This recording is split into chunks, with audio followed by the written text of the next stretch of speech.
Hello everyone, welcome back to my channel. আশা করি সবাই খুব ভালো আছেন। চলে এসেছি শীতকালের একটা স্পেশাল রান্না নিয়ে।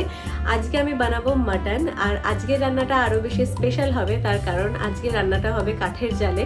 তো আমার বাপের বাড়িতে ছাদে একটা ইটের উনান আছে, যেখানে আমি গেলেই শীতকালে স্পেশালি আমি রান্না করি কাঠের জালে। আর কাঠের জালে রান্না তো দারুণ হয় টেস্ট, যে কোনো সাধারণ রান্নাই কিন্তু অসাধারণ হয়ে যায়। তো আজকে একদম শিলে বাটা মশলায় মাটনের ঝোল কাঠের জালে হবে, তো বুঝতেই পারছেন কতটা স্পেশাল হতে চলেছে। তো চলুন আজকের রান্নাটা আর দেরি না করে শুরু করা যাক। প্রথমেই আমি মাটনটা ম্যারিনেট করে রাখবো, তার জন্য আমি এখানে নিয়ে নিয়েছি 1 কিলো মাটন। খুব বেশি কিছু এখন দেব না, এর মধ্যে দিয়ে দিচ্ছি পরিমাণ মতো নুন, পরিমাণ মতো হলুদ দিয়ে দেবো, আর দিয়ে দেবো পরিমাণ মতো সর্ষের তেল। তো এই তিনটে উপকরণ দিয়ে মাটনটা বেশ কিছুক্ষণ মাখিয়ে রেখে দিতে হবে। খুব ভালো করে আমি মাটনটা ম্যারিনেট করে নিচ্ছি। তো এবার আমি উনানে কাঠ দিয়ে দিচ্ছি, আগুনটা জ্বালাবো। আর যখনই আমি বাড়ি গিয়ে এরকম ছাদে রান্না করি না, তখনই বাবা মা তো থাকেই, মানে বাবা তো অবশ্যই থাকে, যে দেখে যে সবকিছু ঠিকঠাক করছে কিনা। তো বাবা একদম এই আগুনে রান্না করছি সেটা বাবা একটু চিন্তায় থাকে, তো সবসময় আশেপাশেই থাকে, এখনো আছে। তো বাবা একদম হেল্প করছিল আমাকে। যাই হোক, এখন কড়াইটা বসিয়ে দিলাম। এবার দিয়ে দিয়েছি পরিমাণ মতো সর্ষের তেল। প্রথমে আলুগুলো ভেজে তুলে রাখবো। আর কাঠের জালে এত তাড়াতাড়ি রান্না হয় না, একটু সাবধানে রান্না করতে হবে। তো এই যে আলুগুলো আমি ভেজে তুলে রাখলাম। এবার আমি দিয়ে দিচ্ছি একটু জিরে, গোটা গরম মশলা, আর হচ্ছে দুটো তেজপাতা, আর দিয়ে দিচ্ছি দুটো পেঁয়াজ কুচি। পেঁয়াজ বাটাও আমি ব্যবহার করব, তো পেঁয়াজ কুচি দিয়ে একটু ভাজা ভাজা করে নেব। দিয়ে দিচ্ছি অল্প একটু চিনি, তাহলে রংটা খুব ভালো আসবে। আর 3টে কাঁচা লঙ্কা চেরা দিয়ে দিলাম। এবার পেঁয়াজ বাটা দিয়ে দিচ্ছি। পেঁয়াজ বাটা আমি দিয়েছি দুটো, 1 কিলো মাংসের জন্য 4 থেকে 5টা, মানে পেঁয়াজ কুচি আর পেঁয়াজ বাটা দুটো মিলিয়ে কিন্তু 4 থেকে 5টা। আর বাকি মশলাগুলোও দিয়ে দিচ্ছি। একটু জলও অ্যাড করলাম, না হলে নিচটা লেগে যাচ্ছিল। দিয়ে দিলাম রসুন বাটা, জিরে বাটা, আদা বাটা, গোটা ধনে বাটা, আর শুকনো লঙ্কা বাটা। আর আজকের মশলাগুলো কিন্তু সবই শিলে বাটা, তো বুঝতেই পারছেন কিরকম টেস্টি হতে চলেছে আজকের মাটন।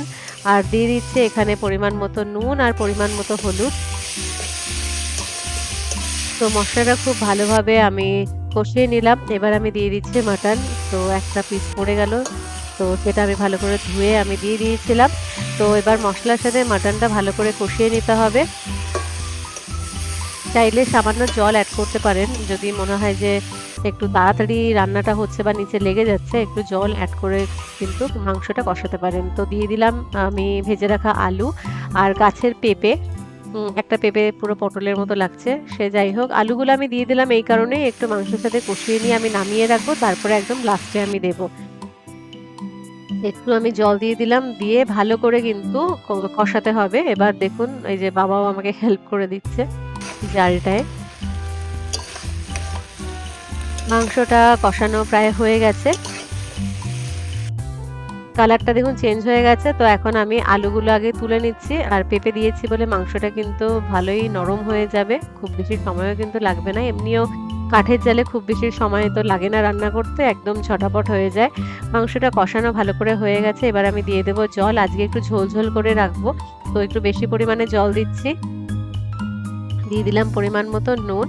ভালো করে এবার চালটা হবে, মানে একটু কাঠ বেশি দিতে হবে, ভালো করে এটা ফোটাতে হবে। এবার আমি ঢাকা দিয়ে দিলাম, ব্যাস। এবার কিন্তু আমি ঢাকনাটা খুলে একটু দেখে নিচ্ছি, নুন ঝাল টেস্ট করে নেব। আর আমি দিয়ে দেব ভেজে রাখা আলুগুলোও দিয়ে দেব, কারণ মাংস অনেকটাই সিদ্ধ হয়ে গেছে। আর কিন্তু জাল দিতে হবে না, মানে কাঠ আর দেবো না, যেটুকু আছে আগুন তাতেই কিন্তু হয়ে যাবে। আর এই যে গরম মশলা বাটা আমি দিয়ে দিচ্ছি। এবার আমি ঢেকে রেখে দেবো এইভাবেই আধ ঘন্টা, একদম আস্তে আস্তে আস্তে আস্তে হতে থাকবে, আর মাংসটা খুব সুন্দর সিদ্ধও হয়ে যাবে। ব্যাস, আমাদের রান্না একদম কমপ্লিট। চলুন দেখিয়ে দিই, কি সুন্দর লাগছে তাই না? আর আলুর টেস্টটাও এত ভালো লেগেছিল না। আর মাংস তো আর কোনো কথাই নেই, মাংস খুব সুন্দর সুসিদ্ধ হয়েছে। আর এবার পরিবেশন করে নিই, চলুন। কি দারুণ লাগছে! তো আমার মনে হয় দেখেই বুঝতে পারছেন, একদম ঝোল ঝোল সুন্দর মাটনের ঝোল। তো এবার পরিবেশন করে নিই।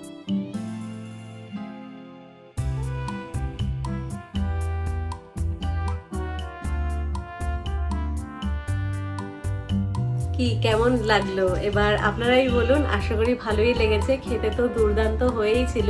মাটনটা একদম পারফেক্ট সিদ্ধ হয়েছিল আর কাঠের জালে খুব তাড়াতাড়িও রান্না হয়ে যায়, তো খুব বেশি সময়ও কিন্তু লাগেনি, আর টেস্ট কিন্তু একদম দুর্দান্ত হয়েছিল। তো আশা করি আপনারাও সেটা বুঝতেই পেরেছেন। কমেন্ট বক্সে লিখতে ভুলবেন না যে আপনাদের কেমন লাগলো।